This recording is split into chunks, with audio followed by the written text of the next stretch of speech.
noite, turma.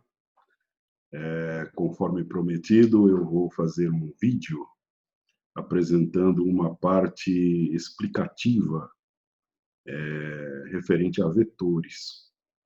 Eu já fiz uma aula apresentando vetores, mas eu achei necessária fazer alguma regravação e eu consegui pegar o capítulo 2 do Beer Johnson, que possui acho que 6 ou 7 exercícios resolvidos. Então, vou comentar estes exercícios aí.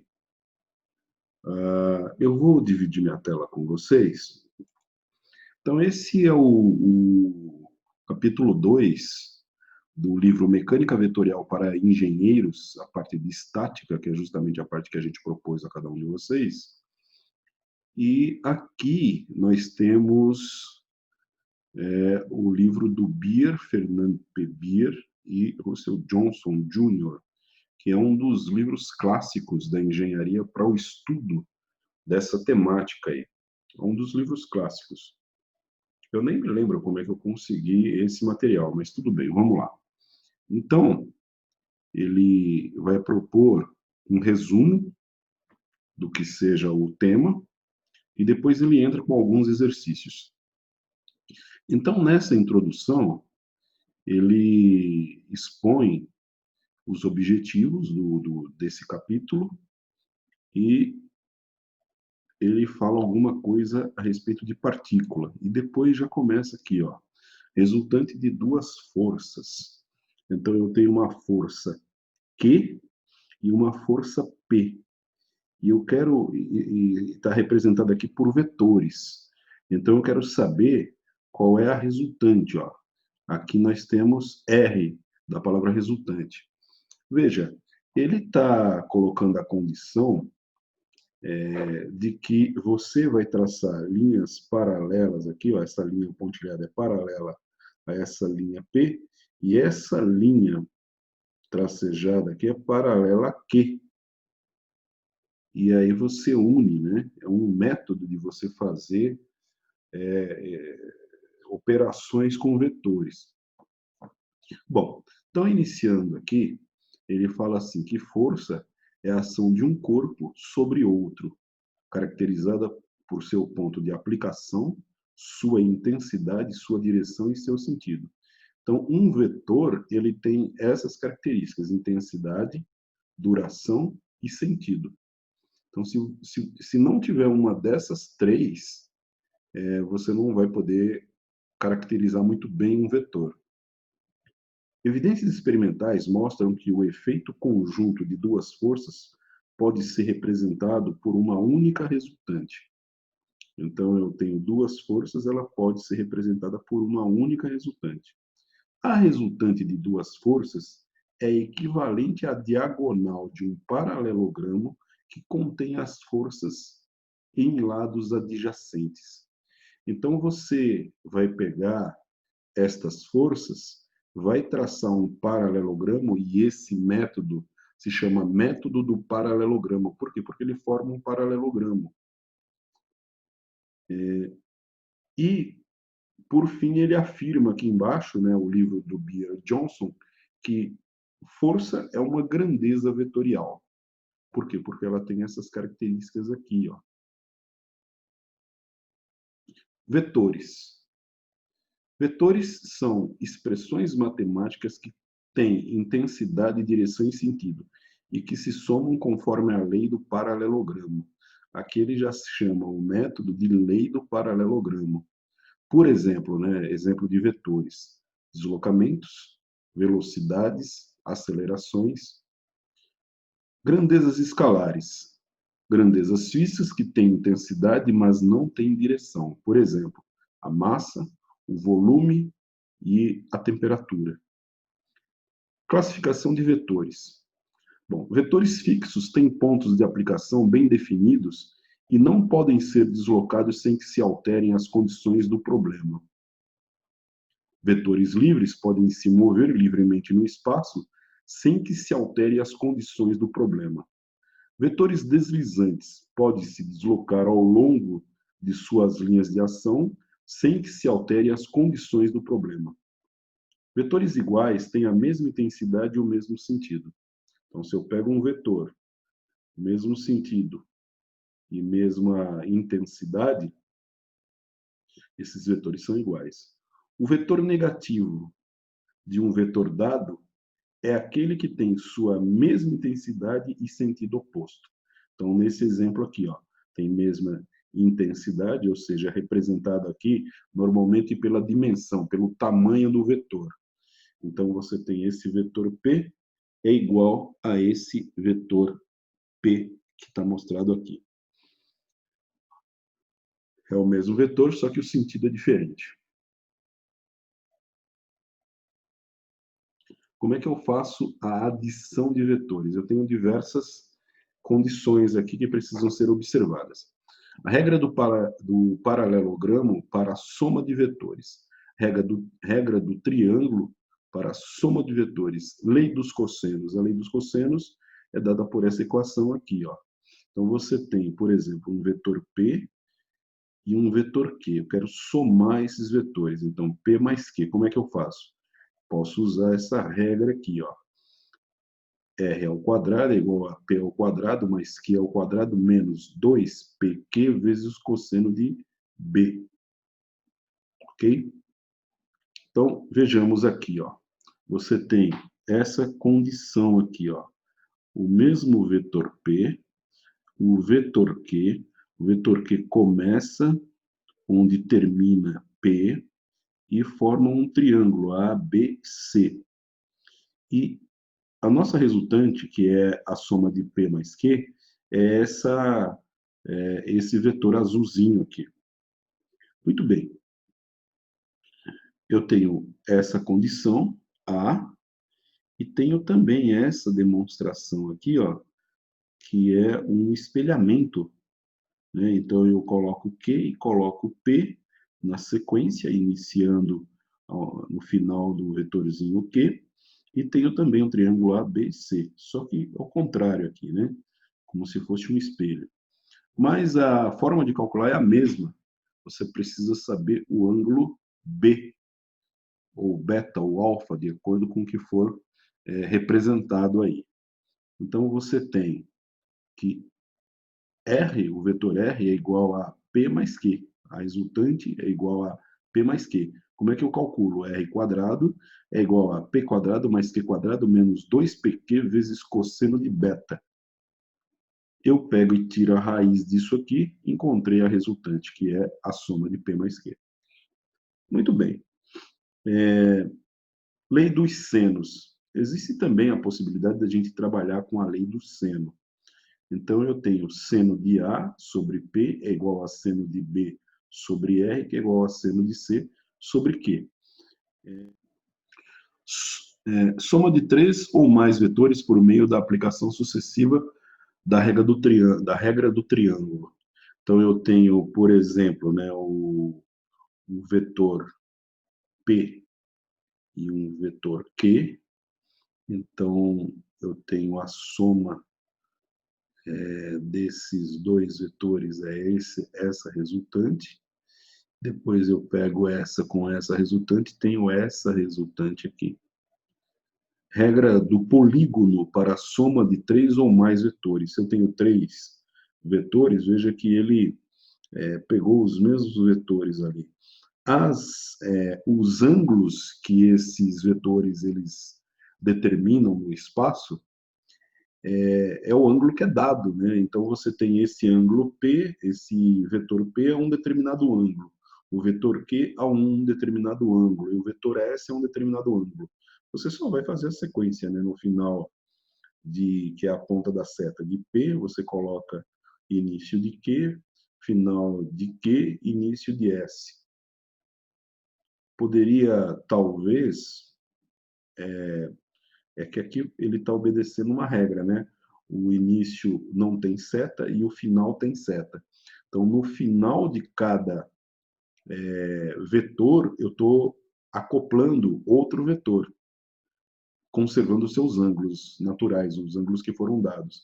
E aí eu tenho uma resultante aqui, ok? Então, isso é chamado de regra do polígono. Então, você tem a adição de vetores, é associativa. P mais Q mais S é igual a P mais Q mais S, ou P mais Q mais S. Ok? No caso, esse aqui é um pouco mais complicado. Eu não estou pensando no polígono em si, eu estou pensando no triângulo. Então, eu posso até colocar três vetores, os três vetores aqui, na sequência como foi colocado aqui no polígono. Só que primeiro eu faço a soma de um, para depois encontrar a soma do outro aqui. Multiplicação de um vetor por um escalar. Eu tenho um número qualquer que multiplica um vetor. Então, por exemplo, eu vou tirar esse óculos aqui. Então, por exemplo, você tem esse vetor P, que está sendo multiplicado por 1,5. Ele vai aumentar proporcionalmente. Se é multiplicado por 2, o vetor P, ó, 2P, ó, o tamanho aumenta duas vezes. Isso se eu estiver multiplicando por um escalar. Resultante de várias forças concorrentes. Nesse caso, a diferença com esse, ó, essas forças aqui, ó, P, Q, S, supondo que sejam forças, elas estão na mesma direção. Estão na mesma direção. Então, você não tem problemas quanto à adição. Aqui, elas estão em direções contrárias. Então, aqui é um pouco mais complicada a situação. Que arranjo você pode fazer? Você pode fazer o seguinte arranjo. Ó. Esse vetor ficou nessa posição, esse vetor vem para essa ponta aqui, para dar sequência, ele vai ser desenhado aqui, e esse vetor é desenhado aqui. A resultante é essa azul aqui. Veja que, muitas vezes, a questão da obtenção do resultado está totalmente preso a você desenhar um vetor, conservando o seu ângulo, o ângulo que foi dado, e na dimensão dele você conservar uma unidade lógica. Né? Então, por exemplo, se o vetor ele tem 2 newtons, por exemplo, você vai colocar 2 centímetros. Se ele tem 4, vai colocar 4 centímetros naquela direção. E aí a resultante vai dar algum tamanho proporcional ao que você está calculando. Muito bem. Ele diz assim, ó, forças concorrentes, um conjunto de forças que passam por um mesmo ponto. Você vê que tem sentido diferente, né? Um conjunto de forças concorrentes aplicadas em uma partícula pode ser substituído por uma única força resultante, que é o vetor equivalente à soma das forças aplicadas. Isso aqui, ó. Componente de vetor, componentes do vetor força. Dois ou mais vetores que juntos têm o mesmo efeito que o único vetor. Vamos supor que eu tenha esse vetor F, que é a força. Eu posso decompor esse vetor F em duas forças, que no caso aqui desse desenho, né, ele está mostrando uma força Q e uma força P. Essa força Q e essa força P normalmente estão a 90 graus, as duas, né? Entre elas estão em 90 graus. E aí você desenha, né, para você fazer a projeção de F, resultando em Q, você vai desenhar como se fosse na regra do paralelogramo. Essa linha paralela a essa e essa linha aqui paralela a essa. Então, a gente conserva 90 graus aqui entre os azuisinhos aqui, né? Então, eu projeto essa para cá, eu pego o valor dessa, projeto essa para cá, pego o valor dessa. Qual que é o valor dessa força? Teoricamente, essa força aqui ao quadrado é igual a essa ao quadrado mais essa ao quadrado. Ok? Então, aqui, ó, o mesmo raciocínio. A força F, projetei para lá e projetei para cá. Como é que eu faço a projeção? Projetando uma linha pontilhada em cima da ponta, da extremidade dos vetores que estão a 90 graus, os vetores que a gente chama de vetores ortogonais da força. Mais tarde você vai descobrir que isso está numa direção XY ou IJ, ok? Bom, essa força aqui, ó, uma linha paralela passando pela ponta dela, paralela a P, vai levar nesse ponto aqui, né? Então, eu passei a paralela para cá, depois eu faço uma paralela a essa aqui, ela cruzou aqui, ó. Então, eu tenho o nosso vetor aí, né? Como ele desenhou de uma maneira em perspectiva, que não dá para ver muito bem o resultado final, real que a gente quer, mas ele vai dar outros exemplos. Então, aqui ele vai resolver o primeiro problema dele, tá? O problema dele qual é? Ele está querendo fazer a soma, encontrar a resultante desse conjunto aqui de vetores, esse conjunto de força. Então, ele diz que uma força aqui de 60 newtons e uma força P de 40 newtons. Pegando uma linha horizontal como referência, você tem que P está a 20 graus e Q está a 25 graus mais 20, ou seja, 45 graus dessa linha horizontal. Bom, então você tem, no primeiro momento, uma coisa chamada solução gráfica. Você constrói um paralelogramo com lados nas mesmas direções de P e Q, desenhados em escala. Avaliamos graficamente a resultante, que é equivalente à diagonal, em direção e proporcional em módulo. Depois eu tenho uma solução trigonométrica. Usamos a regra do triângulo para a soma de vetores, em conjunto com a lei dos cossenos ou a lei dos senos, para encontrar a resultante de P e Q. Então, essas são duas maneiras de você fazer o cálculo. Bom, a primeira maneira, tá? Então, tá aqui o conjunto.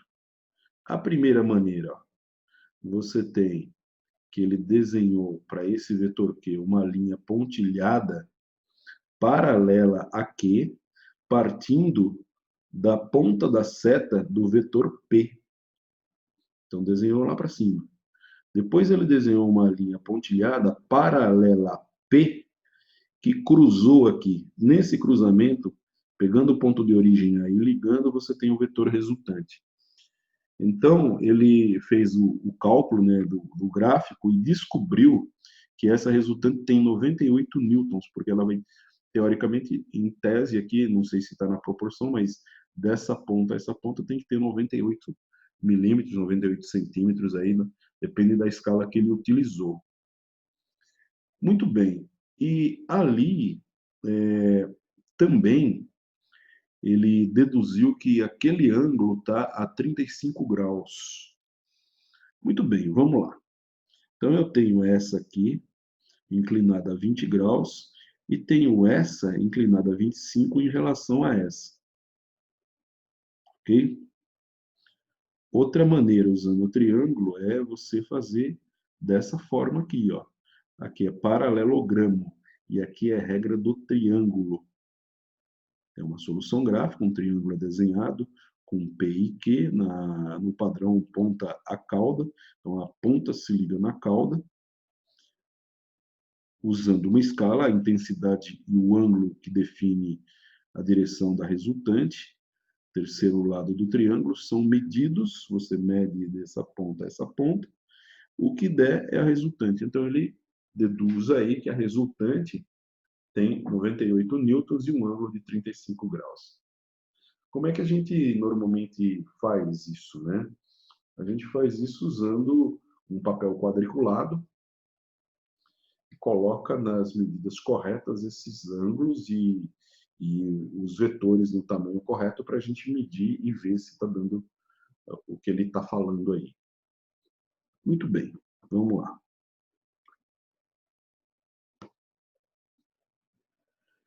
Agora ele está partindo para a solução trigonométrica. Na solução trigonométrica, você tem o seguinte: aplicamos a regra do triângulo. Então, você tem aqui, ó, 20 graus, e esse P tem 40 newtons. É o que ele está mostrando ali. Aí, partindo da ponta, colocando a cauda de Q, você tem um ângulo de 25 graus que foi dado, o tamanho do vetor é proporcional a esse valor de 60 newtons, ou seja, você pode usar 6 centímetros para representar aqui e pode usar 4 centímetros para representar esse vetor aqui, esse vetor P. Muito bem, então você tendo o triângulo, você vai unir A até essa ponta aqui, que é C, e o tamanho que der nesse R, que é o azulzinho, é a dimensão do seu vetor, né? Então ele fez aqui, ó, que esse ângulo aqui é 155 graus. Como é que ele descobriu isso? Se a gente pegar a linha reta aqui, ó, considerando essa pontilhada, você tem um ângulo aberto aqui total, né? 180 graus. Apesar de estar inclinado 20 graus, é uma linha de 180 graus e tira 25. Tirando 25, você tem, nessa linha de 180, né? Você tem 155 graus. 25 com 155 dá 180 graus. Então, você tem aqui esse valor. E como é que eu calculo o R? Pela lei dos cossenos. Então, você tem R quadrado é igual a P quadrado mais Q quadrado menos PQ, que multiplica cosseno B.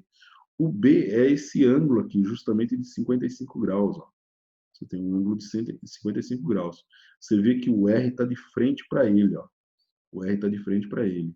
Então, o R, que é a incógnita, está de frente para um ângulo de 55 graus. Então, você tem que P quadrado é 40 ao quadrado, mais 60 ao quadrado. Depois, você não vai esquecer essa fórmula, porque é o seguinte. Primeiro, ele pega os dois lados que ele conhece e eleva ao quadrado. 40 ao quadrado e 60 ao quadrado. Depois, ele multiplica por menos 2 vezes o primeiro lado vezes o segundo lado, que ele conhece. Então, fica 40 vezes 60 vezes menos 2. Vezes o cosseno de 55 graus. É só você achar o cosseno de 55 graus, multiplicar. Depois que você achou todos os quadrados aqui e essa multiplicação, você soma tudo. No caso, vai ter uma subtração aqui, né? Você soma esses valores e tira a raiz. Tirando a raiz, você vai encontrar 97,73. Pela lei do seno, ele pegou um lado. Ó. Vamos pegar um lado que ele pega aqui. Ó. Ele vai pegar o lado Q, que é 60. Ó. O Q, que é 60. Então, ele fez assim, ó, seno de A sobre Q. Seno de A sobre Q. Você vê que aqui tem um ângulo, mas o bico aqui, a aresta aqui é A. Então, vamos chamar esse ângulo de A. E de frente para A, você tem justamente o vetor Q. Então, nunca se esqueça que o ângulo está relacionado a um lado, o lado oposto, o lado que está de frente para ele. O lado que está de frente para mim, ó, que eu estou num ângulo aqui. O lado que está de frente é o ângulo que eu pego. Então, por exemplo, eu peguei o lado que está de frente, que é Q, que é 60. Aqui, ó, Q. O seno de A, que é o ângulo que está aqui, ó, é igual a seno de B sobre R. Seno de B sobre R, R sobre B. Então, está aqui, ó. Então, você tem que o seno de A é igual a seno de B, Q sobre R. Só colocou esse cara para lá multiplicando, né? Ok? Muito bem. Então, você tem o seno de 55 vezes esse valor. Ele deduziu aqui que o A é 15,04. Alfa vai ser igual a 20 graus mais A, que vai dar 35,04. Muito bem, aqui não tem como fugir, né? Aqui você calculou de maneira correta. Aqui ele tem um problema número 2, que é dois barquinhos rebocando um outro barco maior, digamos assim, né? A, B e C, está formando um vetor. Esse lado aqui, se a gente tomar um horizontal como referência, são 30 graus, ele quer saber esse lado A aqui, do alfa. Muito bem. Esse lado alfa foi dado aqui, ó, a força de tração em cada um dos cabos para alfa igual a 45 graus, para alfa, para o qual a tração no cabo 2 é mínima. Solução. Aqui há um descritivo da solução, o método que ele vai usar, e aqui está a solução propriamente dita, né? Solução gráfica, ele pegou os dois barcos, colocou o ângulo de 45 graus aqui, traçou as linhas tracejadas paralela a T1 e paralela a T2. Então, você tem 30, esses 45 se projeta aqui, porque essa linha tracejada ela é paralela a essa aqui. Essa linha tracejada é paralela a T1. Então, aqui inverte, né? Aqui está 30, aqui está 30, aqui está 45, aqui está 45. Se eu somar isso aqui, eu vou ter 75 graus, tanto aqui quanto aqui, né? 75 graus. Esse ângulo, portanto, tem que somar, a soma interna tem que dar 180. Então, a gente deduz que se aqui fosse 80, seria 100. Então, aqui é 105 graus. Dá uma anotada aí. Muito bem, solução gráfica. Vamos ver se ele deu alguma coisa, né? Ele deu o seguinte, obtemos uma solução gráfica aplicando a regra do paralelogramo e o eixo da barcaça com comprimento proporcional a 22.250 newtons. T1 igual a 16.200 e T2 igual a 11.500. Como é que eu faço esse cálculo? Esse cálculo é feito assim, ó. T1 dividido por seno de 45, por quê? Você vê ó, que T1 está de frente para o ângulo de 45, enquanto que o T2 está de frente para o ângulo de 30. Se eu colocasse esse T2 aqui, ó, eu teria um triângulo com dois lados azuis, os azuis formando um ângulo de 105 graus, e eu tenho aqui, então, esse vetor que é formado, que é resultante, é o vetor de 22.250 newtons, 22.250 newtons. Então, na lei do seno, você fica T1 sobre 45, T2 sobre 30. Aqui, turma, um detalhe, tá? Não se confunda, tá? A forma correta de apresentar, não é que a forma correta, né? A forma mais comum de se apresentar a lei do seno é como ele está mostrando aqui, ó, o lado sobre o seno e o outro lado sobre o seno. Então, o seno fica na parte de baixo. É porque aqui, ó, ele colocou o seno na parte de cima, né? Isso pode confundir um pouco, né? Aqui, ó. Mas o raciocínio não muda, tá? Então, você tem T1 sobre seno de 45, T2 sobre seno de 30 igual a 22.250 dividido pelo seno de 105. Esse lado aqui, que é o maior, é o lado de 22.250, tá para esse ângulo aqui, ó, que a gente já tinha feito logo no começo, né? Se a gente faltava aqui, tem que somar 180 e eu tenho 75. Se eu tivesse 80, para 180 faltaria 100, mas como eu tenho 75, são 105. Então, 105 aqui, ó. Quando ele faz essa divisão, ele iguala a uma das equações. Então, pera, T1 sobre 45 igual a 22.250 sobre seno de 105. E joga o seno de 45 multiplicando aqui. No final, sai que o T1 é 16.288 newtons e o T2 é igual a 11.517 newtons. Então, você tem aqui a solução gráfica, feita meio no olhômetro, e você tem aqui a solução numérica, né? A solução feita usando a trigonometria. Se eu quero encontrar os ângulos, então ele está desenhando aqui os ângulos. O ângulo de tração mínima no cabo 2 é determinado aplicando a regra do triângulo e observando o efeito de variações em alfa. Bom, componentes retangulares de uma força, vetores unitários. Essa parte aqui é a que interessa para nós, é aquela parte que nós começamos a discutir, onde eu faço a decomposição em x e y. Então, pode-se decompor uma força em dois componentes perpendiculares de forma que o paralelogramo resultante é um retângulo Fx e Fy. São chamados de componentes retangulares e a força F é igual a Fx mais Fy. Veja que aqui, preciso uma atenção aqui, tá? Quando ele fala que a força F é igual a Fx mais Fy, ele está falando isso vetorialmente. Você vê que ele colocou uma setinha aqui em cima. Ó.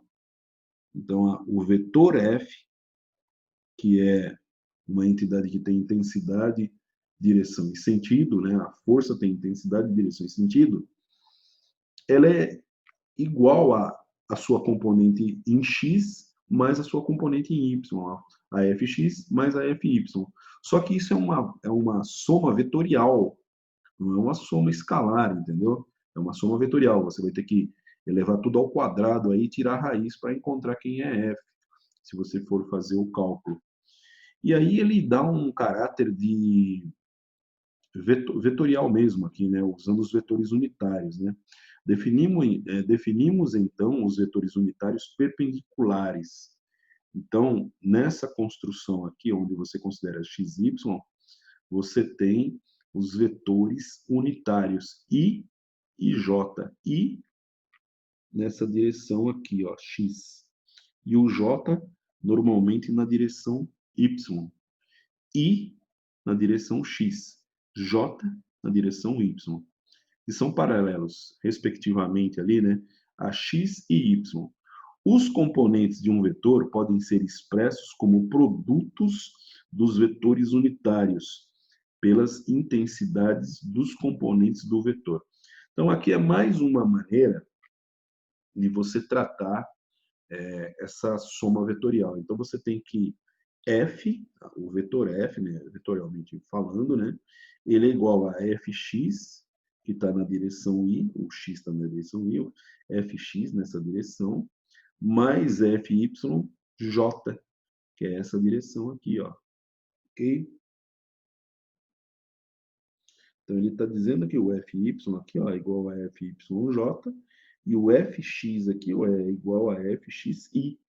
Normalmente o i está associado a x, e normalmente o j é um vetor unitário que está associado a y. Direção, né, y. Bom, então, vamos lá. Ele volta àquele primeiro exercício fazendo uma decomposição vetorial desses vetores. Como é que é feito isso? Ó? Você tem que P é essa azulzinha aqui, o S é esse azulzinho aqui, poderia ter sido feito de outra cor, e o Q é esse azulzinho aqui. Então, de acordo com a teoria que foi apresentada, a resultante desses valores aqui é R é igual a P mais Q mais S. E, para isso, decompomos cada força em componentes retangulares. Então, a resultante, ela vai ser uma resultante em X, direção I, vetor unitário I, mais RYJ, falando vetorialmente a coisa, né? Escrevendo vetorialmente. Agora, você pode, para os nossos exercícios, eu esqueci isso aí, eu não coloquei I nem J. A gente vai direto. Tiro I, tiro J. Ok? Então, a força P, que é essa aqui, está decomposta na direção X e na direção Y. Essa força S aqui está decomposta na direção X e na direção Y. E essa força aqui está decomposta na direção X e na direção Y. Então, você tem alguns vetores que ficaram direcionados em X para o lado direito, para o lado esquerdo, em Y para cima e em Y para baixo. Ok? Então, é só observar aqui.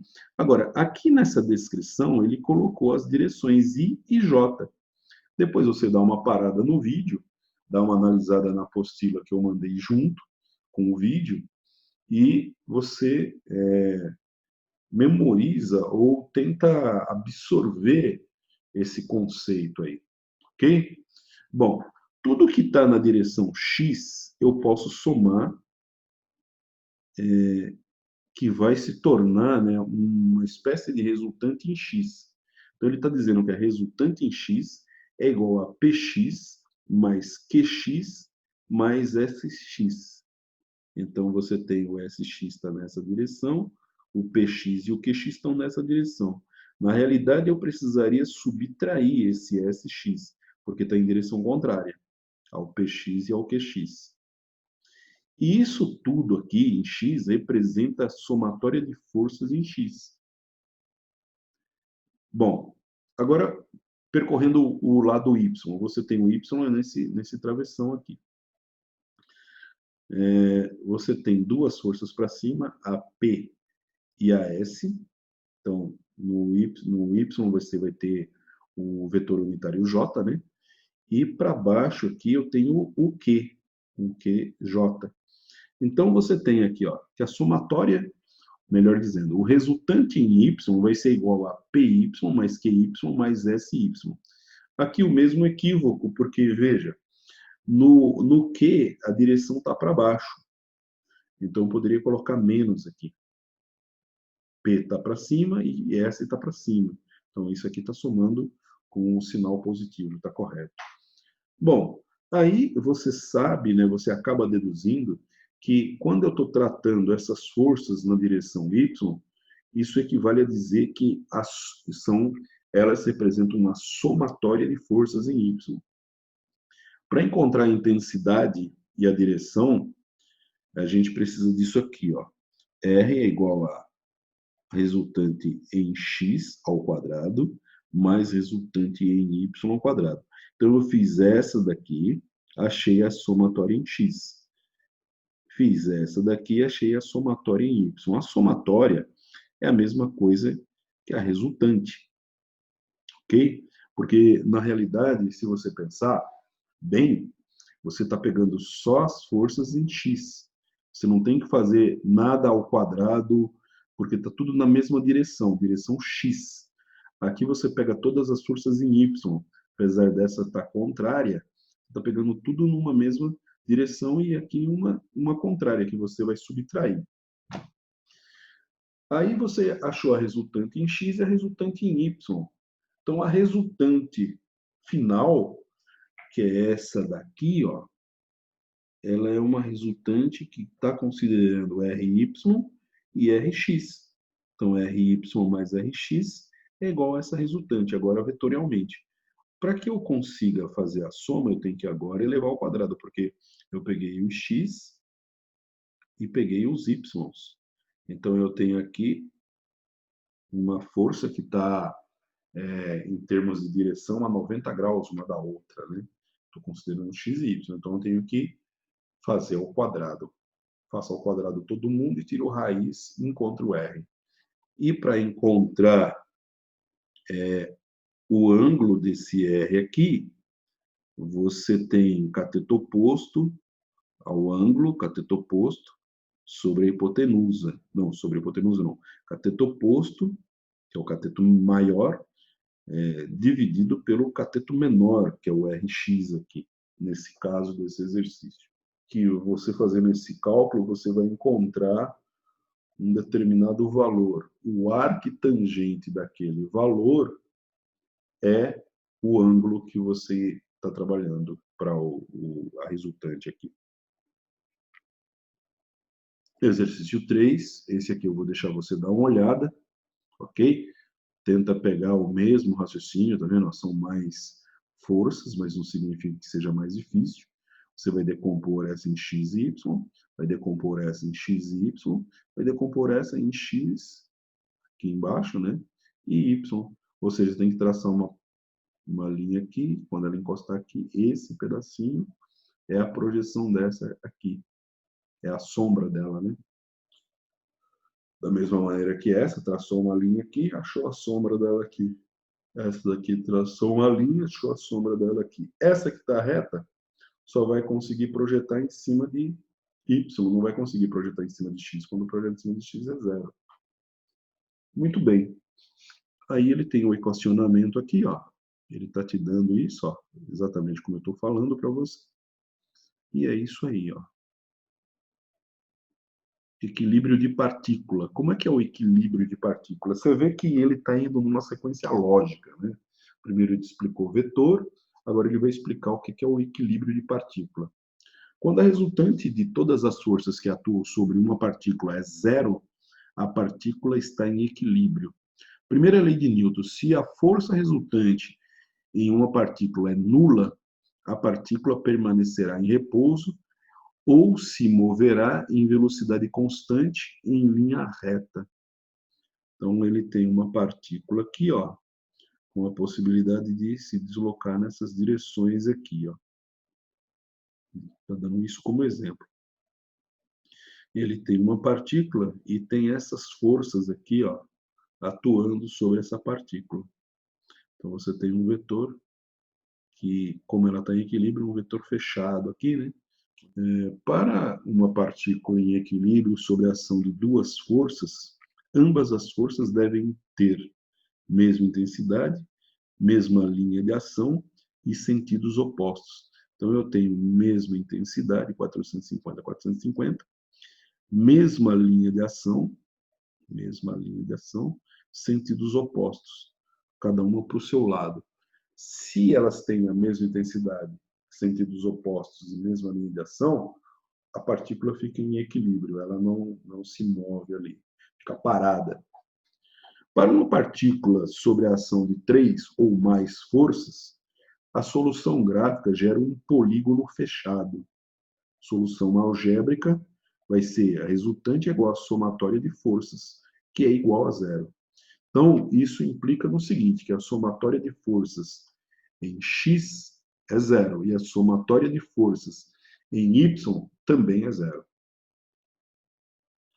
Bom, então ele te dá um exemplo aqui, só que ele discute uma outra coisa aqui, tá? Vamos supor que você tenha essa condição aqui, ó. Eu tenho dois caboclos aqui puxando um fio que passa por uma roldana. Essa roldana está um pouco mais alta que essa daqui, formando, portanto, esse ângulo aqui de 50 graus desse lado e esse ângulo de 30 graus desse lado. E aqui eu tenho uma massa aqui que gera, com a força da gravidade, um peso. Beleza? Essa é a condição aí que ele está mostrando para essa construção, para essa estrutura. Bom, como é que a gente resolve isso? Então, existe um diagrama espacial, que a gente chama de diagrama espacial, é um esboço mostrando as condições físicas do problema, é isso aqui. Dado que o caixote pesa 75 quilos, desenhe um diagrama de corpo livre e obtenha a atração nos cabos AB e AC. AB e AC. Bom, o diagrama de corpo livre, então, é esse desenho aqui, ó. Você só mostra o esquemático dos vetores e, no máximo, a partícula que vai se deslocar ou que vai ficar parada. Ele reproduziu aqui, ó, tração de AB, tração de AC, o peso de 736 newtons e os ângulos desse lado 50 graus e esse lado 30 graus. Como é que eu construo o diagrama de corpo livre? Primeiro passo, decida qual é o sistema. Primeiro passo, decida qual sistema deve ser isolado. Então, você vai olhar aqui e o que você quer isolar. Ele está perguntando sobre as trações. Então, você mostra as trações. Passo 2, isole o sistema escolhido, desenhando um diagrama que represente completamente seu contorno externo. Passo 3, identifique todas as forças que atuam no sistema isolado, devido aos corpos removidos, que façam contato ou que exerçam a atração e as represente em suas porções adequadas no diagrama. Passo 4, mostre os eixos coordenados diretamente no diagrama. Então, aqui, ó, ele está dando um outro problema, problema 2.4. Você tem um automóvel com 15.750 newtons, sustentado por um cabo. Tem um caboclo aqui, ó, levando uma linha horizontal, puxando uma corda que está a 30 graus. Ele está chamando isso de A, esse ponto de coincidência aqui, né? Esse ângulo aqui com B é 2 graus, e aqui é o B, e aqui é o C. Muito bem. Construímos um diagrama de corpo livre para a partícula na junção da corda do cabo. Então, a partícula que interessa é o que está acontecendo com essa partícula A aqui, ó. Aplicamos as condições de equilíbrio, criando um polígono fechado a partir das forças aplicadas na partícula. Aplicamos relações trigonométricas a partir da intensidade das forças desconhecidas. Vamos ver como é que isso ficou. Ele jogou aqui, ó, essa corda aqui, ó, de A para B, essa corda aqui, ó, que é a corda que o cidadão está puxando, e esse peso aqui, ó.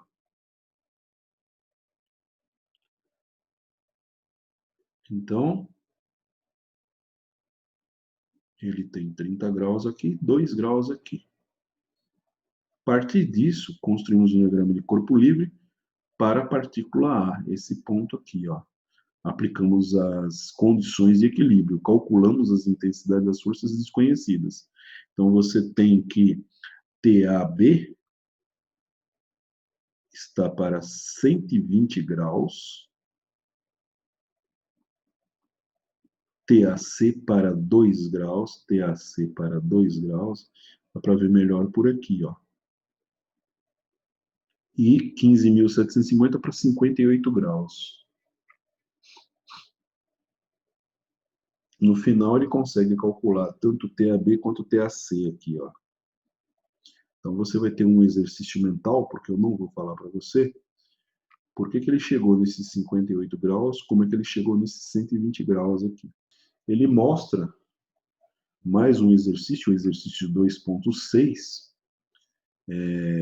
onde você tem uma força de arrasto no casco do navio, tem AB, essa linha AB, ela é 270 newtons no cabo AE.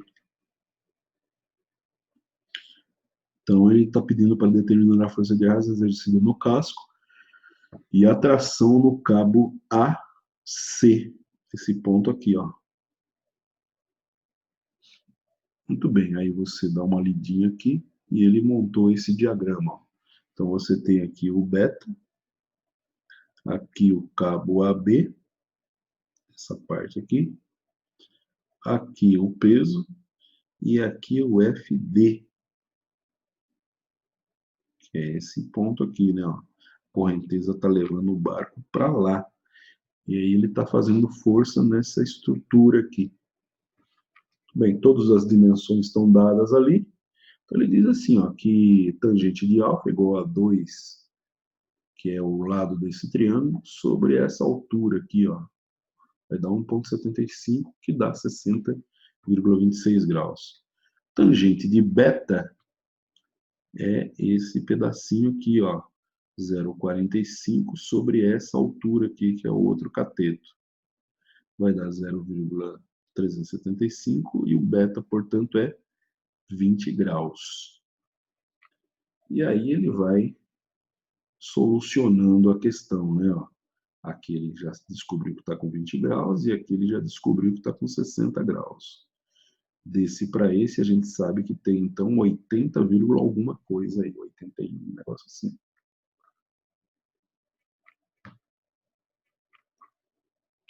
Bom, como ele descobriu os ângulos, ele pode agora fazer a decomposição. Um bom exercício para que você faça a decomposição aqui, descubra qual é a decomposição de cada um desses azuizinhos aqui. Muito bem, no final das contas, você tem que ter a C a 193 e o FD é igual a 88,5 newtons. Ok?